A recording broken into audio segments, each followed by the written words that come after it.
All right. So, what? Mess? It's not a mess. A lot going on.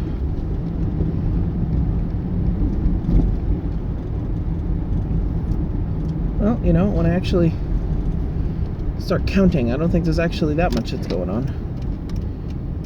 This is just kind of a rough night. Rough few days. Rough week? Yeah, kind of a rough week. So I guess I had a little bit of recovery last week when I got some stuff done. And I like my mood changes when I get stuff done.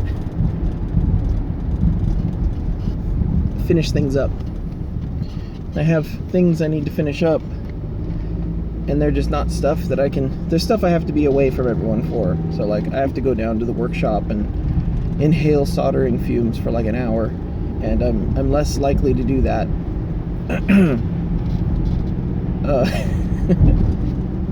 when my alternative is to like hang out with the family and do things that require less attention. I don't know. It's still distracting anyways, though, so I don't know how much better it really is.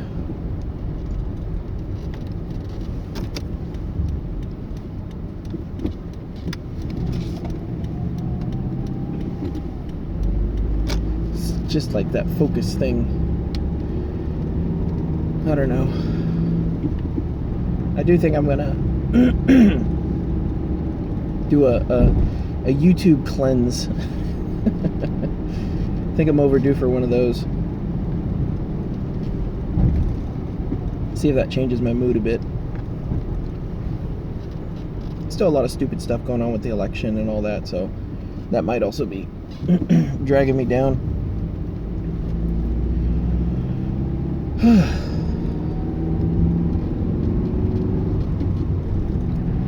But church is good. Oh no, snowman. Poor snowman fell over. Church is good and God is good and the sun is shining directly into my eyeballs.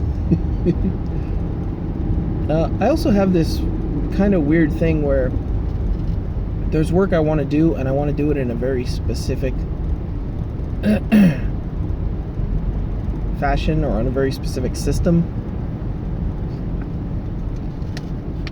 And I don't know if I just feel like that's intuition pushing me there or something, or if I just am being weird, or if it's like a form of procrastination, where it's like, man, I really want to work on that OpenSCAD project. Like, well, I've got like 3 boxes that run OpenSCAD. Maybe I could run it on literally any of those boxes. And I'm like, no, I gotta run it on the Raspberry Pi 400 upstairs on a shelf mount for the keyboard. So it's like a standing desk, but upstairs, like where I'm normally gaming. It's like, okay, but what if you just didn't do that? I'm like, no, I gotta do it like that. So like I have to design a shelf stand for this keyboard that'll sit underneath this and then go up and then provide the shelf. And then, you know me, I'm just like, well, obviously I need to do it this way. Like, this is the right way to do it.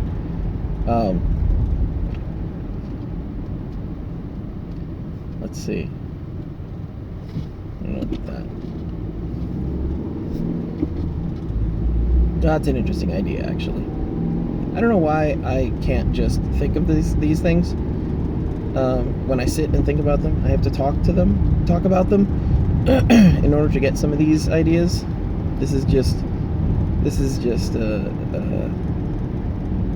self therapy here. Just me talking to myself, and you get to hear me justifying that I'm talking to someone else, and to figure out what I'm doing, what's going on, what makes sense. So there's some polygonal shapes that I can extrude upward and make adjustable height, like rods that fit into other stands, and then run pins through them. so that I can make it higher or lower while keeping it pretty secure. That'll be pretty neat. I could also just make like a basic I-beam shape. Of course, just a T shape would work fine.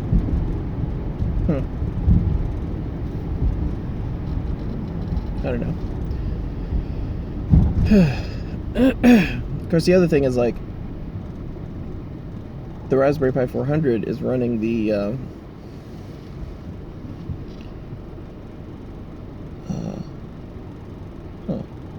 is running the wow, I'm blanking on the chip architecture. I want to say AMD, but I don't think that's right. The ARM, the ARM HL, and there's libraries for it. There's stuff for it. But then Raspberry Pi came out with a Raspberry Pi 64-bit OS, and like none of the standard software works with it at all. So upgrading to 64 is at this point essentially a downgrade, which is kind of silly. But you know, the Raspberry Pi is like that. Arduino is also unfortunately kind of like that. They announce a new product and it takes like a year, maybe 2 years, to really get good pickup and then good libraries developed for it. I guess that's just open source though. It is what it is.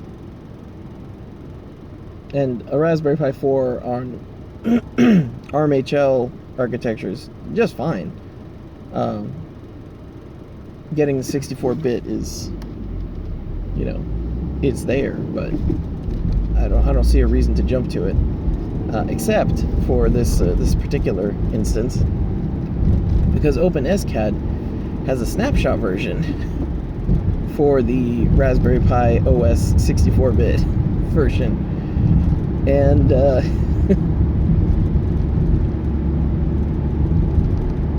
that's interesting. There's other stuff that's just not supported, so I'm like trying to figure out all this stuff, and I'm coming up against annoying problems that I've had in the past where, like, Debian running i3 doesn't like to run a concurrent VNC session. Like, it hates that, and it doesn't want to. And there's some problems with i3, like it's not really meant to be running in multiple places on the same box at the same time. So setting it up as a VNC instance just kind of screws with it. And then I spent quite a bit of time messing around with VNC to get that virtual desktop idea, like the augmented reality, the virtual reality Oculus desktop going. And once I got that going, I was like, all right, cool. And then I kind of lost interest, and now I think my VNC like libraries and config files are all just screwed up on my Debian box. So I'm like, okay, well, I'll just get on the Raspberry Pi 400 and then VNC into my local box and then work on it there. And now I'm like reminding myself of all the VNC problems that I had, trying to figure those out. There's always something. And basically I just want to make a Z shape and 3D print it, and that's it. And I'm like, I have to figure this out. This is very complicated. It's not really that complicated. So that's I don't know if that's like me actually trying to solve problems or just procrastinating.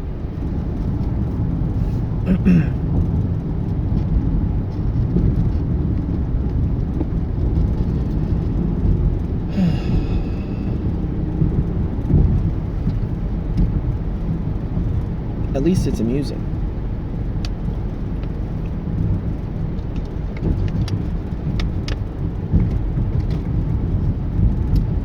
Oh yeah, that's right.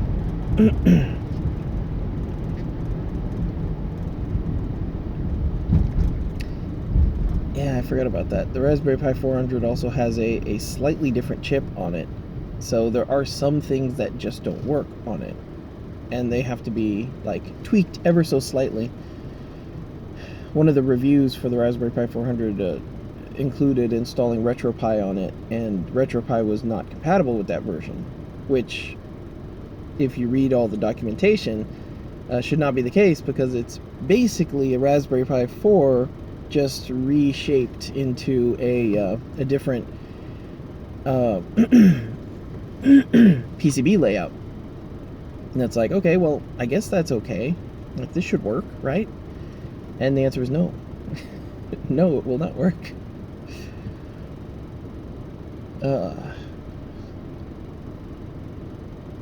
Again, all stuff that's just like semi-documented, and stuff that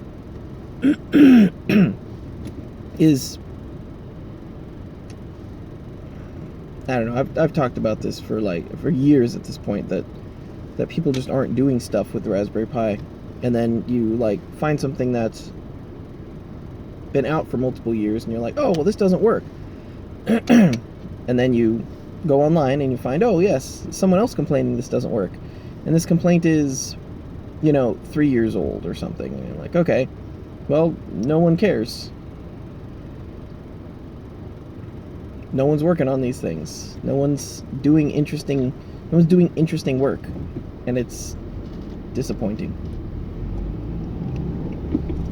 But practically, it means that a lot of this stuff, the software for a lot of this stuff, lags behind. And that's why you get to a place where you're like, hey, so, like the Latte Panda on an x86 architecture, like, how's that run? Like, how hard is that to work with, or how easy is that to work with? I appreciate Raspberry Pi, and I really like Raspberry Pi, and they do some really amazing stuff, but they are a nonprofit, and they run their nonprofit in a different way, in a perhaps decidedly British or maybe even European kind of way. It's like, hey, we're trying to focus on education and stuff. Like, okay, cool, but like, you have all of the things for that right now. You want to sell new hardware, don't you? And it's like, well, it's not really about selling new hardware now, is it? I don't know, is it? Like, if you're trying to bring computing to the masses, and like, hey, so like, you did that. Like, the Raspberry Pi Zero W was a $5 SBC, size of a credit card. Like, done, mission accomplished. But you're still making new hardware, and it's cool, and I appreciate it. And then it's just like, well, the community will figure it out. Support will come along whenever it comes along. It's like, okay, that's cool, but what about the people who want to actually use it and like make cool new projects and get other people hyped about the product? That's just free publicity, basically. Get other people doing cool stuff with your hardware, and then, hey, you sell new hardware, sell more hardware. But they're still designing boards, so I don't know.